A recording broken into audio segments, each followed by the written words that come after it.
So we discuss what to discuss and what to omit. We have to omit most of them, but I'll try to discuss the important things, the relevant findings, why biopsy is important sometimes, and why some of the times biopsy might not be needed, and you can go. You don't need to do that, and maybe genetic and other testing give you the answer, and you can do the follow up.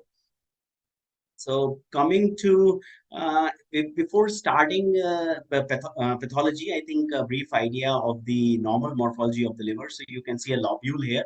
There's a normal looking liver, and you can see a central vein in the center, and there's a portal tract in the periphery. If you see this portal tract, this is a larger portal tract. You can see a bile duct here, very regular bile duct. You can see an arteriole, and you can see portal veins. You can also see a bile ductule here. So this is the normal lobular architecture of the liver.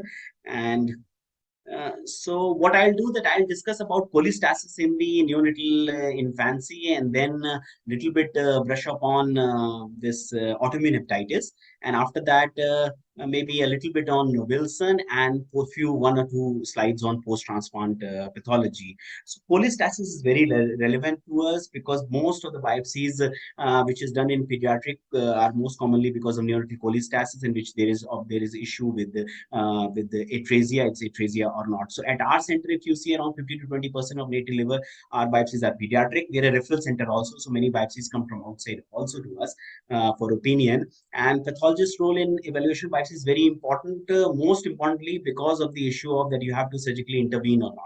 So because of that, I think and pathology has to diagnose features of obstruction. What is cholestasis? Basically reduction of bile formation or bile flow. It's different in adults, cholestasis in pediatric, because it's commonly occur as compared to adults. And the neonatal presentation is cholestasis. So very commonly occur in pediatric as compared to adult, and uh, commonly known. So if you see, there are basically two types, which is obstruction and intrahepatic cholestasis. Obstruction is relevant to us. Biopsy is mainly done to exclude, to either diagnose obstruction or to exclude the diagnosis of biliary atresia when there is clinical suspicion. So in obstruction, most important is atresia. Then we also know that there is choledochal cyst can cause bile duct paucity, sclerotic cholangitis, and even cystic fibrosis can present because of the flux, can present obstructive cholestasis. Intrahepatic, various infections, metabolic, as well as disease like prefix, and toxic and drug-induced disease can also cause a lot of intrahepatic cholestasis. Approach for us is always we try to look for features of obstruction, which is ductal proliferation with bile plug. This, if we see this, we suggest that features are of obstructive pathology. There is various. You can see there are a lot of disease in bilateral proliferation. While in a biopsy, you can see there are multiple things, but most important for us is biliary atresia, because we'll advise with the then there would be surgical intervention for arterial cholangiogram and KP, and patient may or may not proceed for Kasai photo and trostomy biliary atresia. Depends on the clinical finding at the time of cholangiogram. Then bile duct paucity, they can also present with cholestasis, and because sometimes they can cause in ultrasound, if you're not able to identify gallbladder, and there is some issue with acolic stools or not, there is clinical suspicion can be atresia. We might do biopsy to basically to exclude Ehlers-Danlos syndrome, and in this one, then giant cell transformation occurs, in which basically most common is idiopathic giant cell hepatitis. Apart from that, other PFIC disorders uh, you can have, which can show giant cell transformation, and rarely you can have bland cholestasis, especially like a disease like FIC1 deficiency, like PFIC1 or PFIC4, 5, and 7 also. Atresia is most common. It's basically a destructive inflammatory obliterative cholangiopathy. It affects both intra and extrahepatic bile ducts. So now extrahepatic is not used in this diet. We just say biliary atresia. Most common cause of cholestasis in newborn, most common indication of pediatric transplantation, world as in our center as well as elsewhere in the world. Pathogen, still a lot of factors are there, but still unknown. Variety of insults are known. And if clinical presentation, if you see, it presents obstructive jaundice, which is direct hyperbilirubinemia, pale stools, dark urine, increased alkaline phosphate, and GGT. Two forms are basically we know about. There are three forms: embryonic or syndromic, in which jaundice presents at birth; perinatal can occur, which jaundice presents at 4 to 6 weeks to us, and also there is a cystic biliary atresia, around 6 to 10% of patient. Histopathology. So in this, the feature what we diagnose is large duct obstruction. We don't diagnose atresia. We say that there is large duct obstruction in the biopsy because of certain features, and the most common cause of large duct obstruction in a neonate or infant is biliary atresia. So that's how we diagnose. Accuracy of it depends on various centers, 65 to 98%. For us, we have seen around 90 to 95% of time we are able to diagnose in our cases. For some, histopathology is gold standard. They will do biopsy in all cases of cholestasis. And portal changes, what we see is ductal proliferation with bile plugs, which sometimes can make ductal plate malformation, which I'll show you later. And with these are when you see ductal proliferation bile plugs, they are the best predictor of obstruction. Interlobular bile ducts may appear injured, and you can also see inflammatory, especially neutrophils around the proliferation.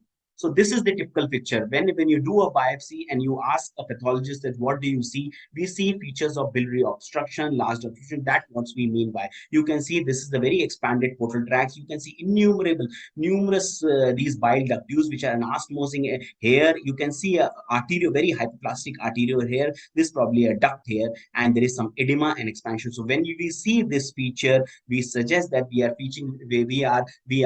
are suggestive of obstruction and most probably atresia. Here in this slide, you can see that there is expansion. You can see bile plugs also. So expansion of the portal area, bile duct proliferation, and bile plugs. When we see these features, we suggest that there is obstruction, and we'll advise for parotid cholangiogram, because most common cause of obstruction is atresia. Sometimes we can see very anastomosing like these ductule forming a circular structure, incomplete or complete, around the fibrovascular core. This one, which is suggestive of DPM, which is actually malformation, has been described in various cystic diseases, polycystic liver diseases. So if you see this, we suggest that there is DPM. It has been shown when we see these kind of features in atresia, they suggest little poorer prognosis, and there is more fibrosis in these patients, and they also rapidly progress for liver transplantation.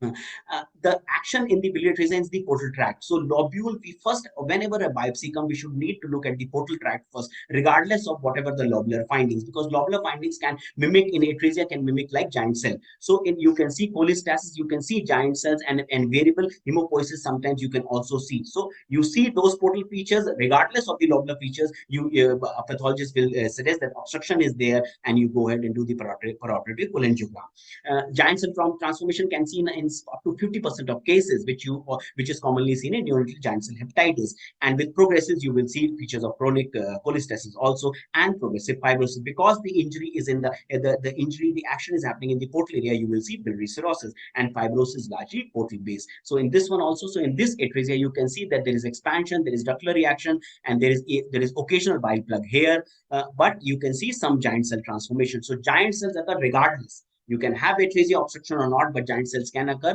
But if you see these kind of features in the portal area, you suggest that there is obstruction. We suggest that there is obstruction, and parotid cholangiogram is required. Another disease, sometime now it is also commonly seen, is cystic biliary atresia, in which there is sometimes can be issues with the clinician that they are dealing with choledochal cyst or cystic atresia. Pathologists can help in this, in which there is a very typical features have been described in cystic biliary atresia. The duct is show myofibroblastic proliferation and collagenization. When we see these kind of cysts in a cystic biliary atresia, it is suggestive of in when there is issues with choledochal cyst, these findings suggest that you are dealing with cystic biliary atresia. And it's important because for treatment of choledochal cystic excision and choledocholagenostomy, anastomosis, anastomosis within the duct and jejunum, and a cystic atresia, you have to go ahead and do the Kasai Poto and prostate, and prognosis is also different. So again, to show you choledochal cyst, because sometimes this issue will come, so pathologists can help the clinician in diagnosing that what we are actually dealing with. You can see a preserved membrane here, and hardly any inflammation in the below the duct. This is a choledochal cyst in a child, and again features of obstruction will be there. So obstruction is there in the biopsy, but the diagnosis of this one is choledochal cyst. uh, Atresia, I think, again, if you see the explant, happen to see the explant transplantation is done, you can see the typical biliary cirrhosis and typical this jigsaw kind of very irregular geographic pattern of fibrosis in atresia. Important thing is in the late disease, if you see, you can also see duct loss with a lot of these hyperplastic arterial and cirrhotic liver. So when there is a lot of injury, continuous fibrosis, inflammation, ultimately duct, you are going to lose duct, and there will be ductopenia even in cases of atresia. Important thing is sometimes biopsy is done in premature in infants with either a history of sepsis or infection, or they have history of any intestinal resection, because of necrotizing enterocolitis, and they are on TPN. Now, this is a very important thing to know, that if you do biopsy in these cases, when somebody is on parenteral nutrition for 1 or 2 weeks, the features may look like atresia. So history becomes important there. I just want to highlight that this is an important thing, especially in premature neonate, which is on TPN for various reasons. If you do a biopsy, he has jaundice, you might see features which can resemble obstruction. So this is an important pitfall, and pathologists need to know. Otherwise, we are going to diagnose as obstruction and will advise for peroperative cholangiogram. So clinical history is very relevant here. I want to include a little bit about fibropolycystic disease, because we have seen cases sometimes in especially with CHF cases, when there is ductal proliferation and biopsy was done in early infancy because of certain reasons. These are referral cases in which we have done transplant, and ultimately we have identified that this has also been misdiagnosed sometimes, DPMs in these kind of irregular proliferative channels here, as a cause of obstructive features and celestial atresia, and KP has been done in those cases. So there's a pitfall also. That's why I think important to refer to a biopsy for a pathologist who sees pediatric liver biopsies. MDR3, again, it can present early. It's rare, but if it presents up, we have seen rare cases which can present early. The feature in this one, and they have given history sometimes, that sometimes they have ecolic stools, sometimes they are normal stools. The clinician is not able to distinguish that we are dealing with atresia or something else, and he might ask for exome, but sometimes biopsy is done because exome will take maybe 4 weeks to 6 weeks to come. So if you're not sure already at 8 weeks and somebody is not sure, this will also present with high GDT, they might do biopsy for us. And if they do biopsy, again, is difficult for a pathologist because they will show features of obstruction. So this is sometimes these pitfalls can come. So in this, we'll advise that these are features of obstruction. You have to exclude, you have to go for perorative cholangiogram, which is the diagnostic, which is the gold standard. You do that, and if the dice goes on, probably you are dealing with some other genetic disease rather than atresia. So perorative cholangiogram remains the final diagnosis for any clinician. In this, you can also see a bile duct with cholesterol clears. Copper deposition also. ISC sometimes can help in some of the cases, not in 30-40% of cases. You can see that this is a normal canalicular MDR3, and this is, in this case, there is complete MDR3 protein. So ISC can help in some of the cases. Chronic cholangiopathy, again, this can present in obstruction in pediatric and show features of obstruction, but again, I think clinical finding, bleeding, and associated colitis, if present or not, might help. For us, we will say that there are features of obstruction, and somebody has to correlate with radiology, or I don't know, maybe went ahead and do the cholangiogram. For us, this will also looks like an obstruction. Features. This is just to show you that typical features what you see in explants are very rare in biopsies. Hardly 10% of the biopsies show this typical onion skinning pattern. There's a bile duct and there's fibrosis around, typical, which is seen in case of PSC in an explant. Autoimmune, I will discuss later. One thing is important when you have obstruction in pediatric, that you have to exclude. I think sometime biopsy is done. LCH, when we are thinking of PSC in children, I think it becomes important that LCH is excluded, like in this disease, because LCH can present like they can cause obstruction, and they infiltrate the bile ducts and cause feature obstruction, fibrosis, and ultimately the injury and duct loss. So this is one of the biopsy in which there was suspected obstruction, and biopsy shows a lot of Langer and histiocytosis. So diagnosis completely different. So in this case, biopsy helped them out, and chemotherapy was started, and the patient was actually looking for transplantation. So biopsy will help in these cases also. In all cases of PSC, especially when we are discussing PSC, LCH should be excluded with the help of biopsy, or other any other lesion is there. If they are not seen in liver, then you have to look for lytic lesions elsewhere. Paucity can also present is diagnosis with genetics, but again, they can paucity. What happen in sometimes the early cases, within 6 months, if you do a biopsy patient presenting with cholestasis, you might see ductal proliferation even in the case of paucity of bile duct. So when you see proliferation, this mimics atresia, and a pathologist may advise for this one, and ultimately for perorative cholangiogram, or if the clinical suspicion is not so high, a biopsy is done. Maybe clinician can wait for certain times. It has been shown within 4 to 6 months they present with paucity. So there is a pitfall in these cases also. Agile is most important. Again, clinical features you need to see, but one sometimes issue happen even in an atresia can also have systemic disease like some cardiac issues. Then if you see proliferation, there is patient presenting with cholestasis and there is not positive, but in early changes, if you're seeing proliferation with heart disease, it can mimic atresia. And what has happened sometimes that we have also seen the bile ducts even at the hilum can be very hypoplastic, and gallbladder is not visualized somehow. And these patients, also two of our cases in our series had went ahead, which was referred for us for transplant, were actually Alagille syndrome with the paucity of bile duct. The earlier biopsy, which was done at 3 months, mimicked atresia, and KPE was done even after peroperatory cholangiogram. Paucity is important for us because it is important because we need to know it has to be a term infant to diagnose paucity. Usually every portal tract has a bile duct. When it is less than 0.5, when less than 50% of the portal tract have bile duct, you can diagnose paucity. It's important if it's a preterm infant, post IVF, all those, when there is preterm infants, you can have paucity, you can have no bile duct, you will not see in up to 40%, and this history has to be provided to the pathologist. Here you can see a typical biopsy with there's, there's an arteriole here but no duct. You can see a portal vein, but there is no duct here. Here again you can see an arteriole but no duct here. Uh, uh, histologic histologic findings vary and duct paucity may not be evident. That's what I already told you. But if you see these typical features, like in this case, this is a case of Alagille syndrome. Biopsy was done earlier. This biopsy came to us, and you can see that still ducts are there. There is no paucity. You can see lymphocytic infiltration, even subductular proliferation, expansion of the portal area. So this can mimic atresia in early biopsies. However, in this one, this wedge, you can see there is no duct here in this. Mimic is important, and they can also present and they can also have SCC. That's why. Yeah, but ultimately diagnosis will be set up if you do the JAG1, which is present 95% or not doing 1 to cases.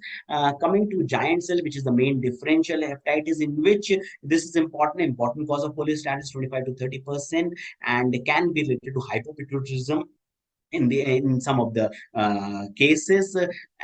They show giant cells. So I'll show you. This is a typical giant cell hepatitis. So here most action is in the lobular area. There is hardly any action in the portal tract, and you can see these multiple giant cells here. You can see multiple nuclei here. Some inflammation, lot of hemopoiesis you can see around the lobules. So this kind of giant cell transformation, lot of hemopoiesis around, some inflammation, necrosis, everything favors the diagnosis of giant cell hepatitis. If you look at the portal area in this, you will just see some evidence of hemopoiesis. Lot of hemopoiesis here. You can see these precursors, hemopoietic precursors here, these eosinophilic precursors, erythroblast, all those features. And here also you can see in the lobule also. And so lobule shows a lot of hemopoiesis, and as well as the portal area. And you don't see any. You saw in atresia there is no proliferation of the bile ducts. There are no bile ducts. If you see these kind of findings, then you can suggest that we are dealing with neonatal giant cell hepatitis. BSEP is important again because it can present with cholestasis, but usually GDT is low in this. And sometimes when there is some issue with, I don't know, sometimes clinical, this biopsy rely on genetics, but because of various reasons, sometimes biopsies are done. And if you happen to see, they will also show giant cell hepatitis here, and there is inflammation in the process here. You can see necrosis. These are genetically diagnosed cases of BSEP deficiency. They can also show a lot of fibrosis. Some cases can show fibrosis very early with ductal reaction also. So, but there is no edema as such is not there. So there are certain findings for a pathologist to distinguish that we are dealing for a hepatic kind of illness, or with this kind of proliferation or obstruction. Again, immunostaining will help you. This can also, it's important diagnosis also because they can develop tumors. CMV, I think CMV, it's very I don't know. It's disease. We don't know. Sometimes biopsies are done because CMV has been associated with atresia. We have seen CMV with the serology positive, biliary atresia with CMV serology positive, and they have poorer prognosis as compared to the cases which have CMV negative. So it can be associated with obstruction, paucity, neonatal giant cell hepatitis. So CMV is known for everything in the biopsies. And one thing is important, it's really causing the disease or not, that is also very uncertain. So I don't know. Sometimes we see this like this. In this case, there is some expansion, and there is a duct here. You can see a portal vein here, arteriole, and you can see inclusion. There is a single inclusion in this biopsy. I wanted to highlight this one because if you see a lot of inclusion, inflammation, necrosis, probably is because of CMV hepatitis. But this case in which some CMV PCR positive, and this is causing the disease or not, because there is one inclusion in the biopsy, very different. Sometimes they start treatment, sometimes it has been shown that these patients recover by itself. So but for us, we will say that there is CMV infection, CMV IHC is positive, so there is CMV. For us, inflammation is there, so hepatitis is there, and then is a clinical decision to treat them or not. Tuberculosis, especially congenital tuberculosis in our part of the world, can present if mother is there, and this biopsy was presenting with severe jaundice and some liver failure, and biopsy was done, and a lot of cholestasis and biopsy, and it shows typical granuloma with necrosis, and necrosis, and AFD was positive. So TB, all that we have to keep in mind. Metabolic, again, these are all diagnoses. But bile acid because it's important that that they can present early, and it's a bad disease, very poor prognosis. Transplant is required, treatment. Maybe you have to start bile acids, and important is that they don't cause pruritus. GDT is low in this one also, but they don't cause pruritus. So, and they can present a neonatal hepatitis. Some stools can be issues. So clinically, if biopsy is done, you will see features of metabolic release. Like in this one, you can see ductal reaction here, inflammation, lot of cholestasis and giants, and fatty change. So when we see fatty change for us in a biopsy, we always say that we are dealing with a metabolic disease, and you need to do further work. Fat change is not usually seen in atresia and idiopathic. So cancer, right? So fat change, when you see micro or macrovascular, suggests that you should do metabolic. I mean, this is also clinical diagnosis. If a biopsy is done, they can present severe fibrosis. This is a 2 month of age. Again, fatty change. You can see the fatty change here. Even limited, you can see SNR, pseudo SNR here with fibrosis, and with fatty change. This is probably because of the metabolic liver disease, and in further genetic sequencing, relieves fructose. Deficiency of L2BSP. Galactosemia, again, this can also present very early in life and can mimic atresia with these kind of features. They can all see this galactosemia, this mimic like atresia.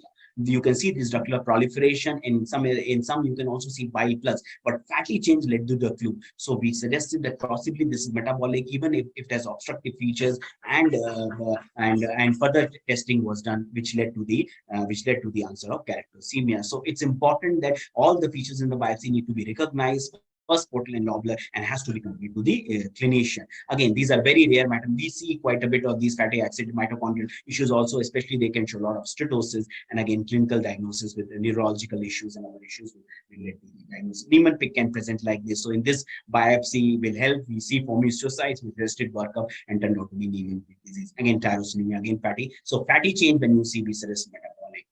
ATP1 like FIC1 or other USP53 or MyF5B can present with band cholestasis. They can present with failure to thrive, even present with E. coli, can present with E. coli stool, diarrhea, and bland cholestasis, not that qualification.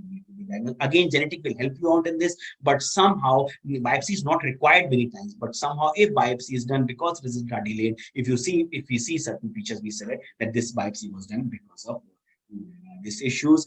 Coming to autoimmune, I don't know how much time I have. Do I have? Yeah, I have. So autoimmune hepatitis, I think this is a very relevant for us, especially because biopsy is, you have to do biopsy. It is advised that to confirm the diagnosis, the biopsy is the key component. And in pediatric, I think AIH is more common as compared to AS2, and 80% of patients have elevated IgG, but normal IgG, seronegative AIH is also known, and partial IgA deficiency is more commonly seen in AIH type 2. So these are the features. Biopsy is now what is important, that because of wide spectrum of clinical features, biopsy is important component of this, and you have to, and there are multiple scores have been given throughout time from 1992 till recently in 2022 was given, and liver histology is a central component for these scores, and it's mandatory for the diagnostic workup for AIH. One again, we have to grade and stage the disease begotten, and by prognostically, I think what kind of features we are seeing. There is inflammation, there is interface activity, there is necrosis, all has a lot of prognostic implications. So biopsy remains the very key in AIH. And Post treatment, again, before I think stopping treatment, I think biopsy again is very, very important. It has been shown. And even if you have some degree of portal hepatitis, up to 50, if you stop treatment without doing biopsy, there are 50% frequency of relapse in these patients. And any presence of interface hepatitis in a biopsy, if you stop treatment, those patients, even if there is biochemical or clinical remission, there is possibility of relapse in up to 87 up to 100% of patient. This is important again to show you the biopsy. This is a typical AIH. You can see a lot of plasma cells, and this is the portal area interface hepatitis. By interface, I means that there is spillover of inflammation from the portal area in the parenchyma. Here you can see this spillover. So this is typical interface hepatitis, moderate in amount here. Here again you can see portal inflammation and lot of activity around the portal area. So interface hepatitis, lymphoplasma circulation, very characteristic finding of AIH. Here again, just to show you again this, in this expand, you can see interface hepatitis here, extensive interface hepatitis from the spillover of inflammation, injury of the portal area. And again here, one thing is important, there is one more concept in pathology has come of plasma cell clusters. If you see clusters of more than five plasma cells in a autoimmune hepatitis, in a case of hepatitis, that also highly sensitive of autoimmune injury. The rosating and emperimplosis was given a lot of emphasis in biopsy, but I think it's important to know that any case of injury, any acute drug-induced viral hepatitis presenting acutely, if it has a lot of inflammation, you can see rosating, which is the arrangement of the, if you can see, sorry, if you can see this arrangement of this formation of Esner formation of the hepatocytes here with the lumen, this is a rosate, and you can see presence of this in the hepatocyte. You can you can see a nucleus here, you can see a lymphocyte here. So this is rosating and emperimplosis. This is a typical case of AIH, but now this has been taken out. If you see this, okay, again features, but because any active hepatitis can show these features, so they are not considered important now. Again, this is showing a lot of bridging necrosis here, and you can even see in autoimmune, you can also see giant cells. Again, a lot of scoring has been given, but it's important. There are recent guidelines, the recent consensus. I think everybody can go through it. There are 17 pathologists and 2 clinicians here, and they have, you can see these features, portal and lobular hepatitis. There is various possibility of likely AIH, possible AIH, and unlikely AIH, and you can see there's the features of emperimplosis and rosating have been taken out. With it's mainly with diagnosis with the help of interface hepatitis, activity, lymphocyte plasma cells, and presence of fibrosis. And even lobular hepatitis, when you don't have portal injury, when you have severe lymphoplasmatic injury, that also considered part of injury. Wilson is important, can be done biopsy, it can be done at various time in the disease, when in the very it depends on clinician if they're doing biopsy for confirmation or what kind of staging is there, or just to see what kind of liver the patient has. Biopsy has been done. It can present with normal injury or chronic hepatitis. It can present with fatty change, ballooning, all those features. It can mimic. Wilson is a great mimicker. It can present with all kinds of features in a biopsy. It can present AIS-like features with plasma cells. You can see bridging necrosis. Everything has been described. This is very typical Wilson, in which you can see some fatty change, a lot of ballooning and mallory-type bodies here. Here you can also see neutrophilic settletosis. So we describe the fibrosis, amount of activity in the biopsy. This is Wilson. Again, you can see in this one, it's cirrhotic Wilson. You can see a lot of copper. Also, the important thing is that early stage of Wilson disease, copper might not be seen in liver biopsy because it is present in cytoplasm and cellular bond. So copper, what we detect with spatial stains is diagnosed in the lysosomes. When there is a lot of copper and it comes in the lysosomes with copper or copper binding proteins, that is diagnosed. So early stage you will not see copper in the liver biopsy, and still if the clinical diagnosis is there, you say present that these kind of features, please correlate clinically. One immunostain has come. We are also part of this study. This is a multi-center study taken up by Professor Graham in Mayo Clinic, and we collaborate for recently for this study, which was also presented in CAP. So in this one immunostain has come, which is metallothionein, which is induced by copper in the liver. And in Wilson disease, you can see this very strong positivity, which is not seen in other cases of chronic hepatitis in children. So if you see with this IHC, now we are routinely doing it from last 6 months, and this strong positivity with some presence of copper, features of chronic hepatitis, fatty chain ballooning, highly suggestive of Wilson disease, even if genetics is not available. However, it's very prudent to do the genetics and or other clinical testing. Allograft again, only thing which I want to discuss, it's rejection, because allograft again, why biopsy is important, because there is no other way to diagnose all disease, even infection or rejection can present with raised enzymes, and there is no other way to confirm that rejection or there is infection, because rejection you need to treat with steroids, and infection you treat, you need to lower steroids and give other antibiotics. Or so diagnose in T cell rejection, which is most common, you see inflammation, bile duct damage, and endothelial inflammation. Typical rejection, just to show you mixed inflammation. There's a portal area, there's endothelitis here, there's a duct here. Here also you can see it, a lot of inflammation, some interface activity also, and eosinophils. This is typical T cell mediated rejection. Here, this is more severe rejection. You can see interface, a lot of interface activities, lot of interface. The typical you can see this portal vein with endothelitis here also, and this is a bile duct with lymphocytic infiltration. And you can, in severe rejection, you can also see inflammation around the central veins, which is this one. You can see endothelitis in the center, which is called as endothelitis. Sepsis again can present like high risk enzymes. Only biopsy can distinguish. You can see the typical cholangitis lenta here. There's dilation of the ductules with presence of bile. And EBV important in pediatric, in which you can have hepatitis, or even you can have a PTLD lymphomas in by the because of EBV, this kind of lymphoma in there. Thank you.